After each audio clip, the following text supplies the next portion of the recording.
अजीत पवार की विमान दुर्घटना को लेकर अब हर किसी के मन में यही सवाल है कि आखिर गलती कहां हुई और ऐसा क्यों हुआ।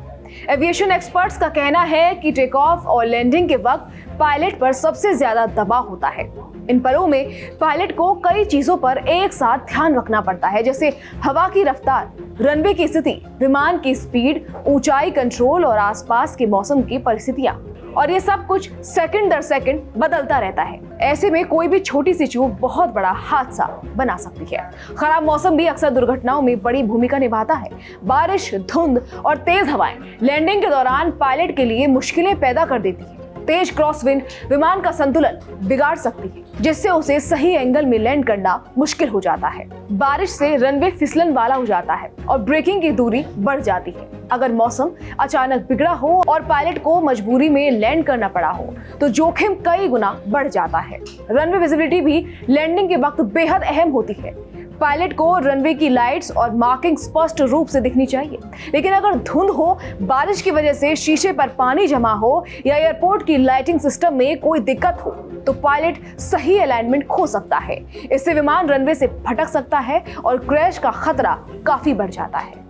हार्ड लैंडिंग भी हादसों का कारण बन सकती है। सामान्य लैंडिंग में विमान धीरे धीरे जमीन छूता है, लेकिन अगर स्पीड ज्यादा हो, एंगल गलत हो या पायलट ने फ्लेयर देर से किया हो तो विमान जोर से जमीन पर गिर सकता है।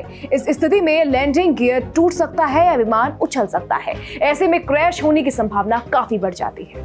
पायलट का निर्णय भी बेहद महत्वपूर्ण होता है। एविएशन एक्सपर्ट्स का कहना है कि एविएशन में एक बहुत ही महत्वपूर्ण नियम है, if in doubt go around. इसका मतलब है कि अगर लैंडिंग की स्थिति ठीक नहीं लग रही है तो पायलट को विमान को फिर से ऊपर ले जाकर दोबारा लैंडिंग करनी चाहिए। ये निर्णय कई बार जीवन और मौत के बीच का अंतर तय करता है। तकनीकी खराबी भी हादसों में बड़ी भूमिका निभा सकती है। लैंडिंग के वक्त कई सिस्टम एक साथ काम करते हैं, जैसे लैंडिंग गियर, फ्लैप्स, ब्रेक और रिवर्स थ्रस्ट। अगर इनमें से कोई सिस्टम फेल हो जाए तो विमान को सुरक्षित उतारना बहुत मुश्किल हो जाता है। कभी कभी यही तकनीकी समस्या क्रैश का सीधा कारण बन सकती है।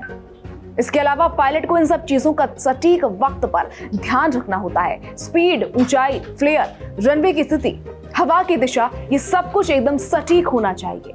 अगर इनमें से कोई भी पैरा ठीक से ना हो तो हादसा होना तय है। यही वजह है कि टेक ऑफ और लैंडिंग पायलट के लिए सबसे चुनौतीपूर्ण पल माने जाते हैं। तो कुल मिलाकर माना जा रहा है इस हादसे के पीछे कई वजह जिम्मेदार हो सकती है। खराब मौसम, रनवे की स्थिति, पायलट का निर्णय और तकनीकी समस्याएं, और इन सब के कारण एक पल की चूक भी बहुत बड़ा हादसा बन सकती है।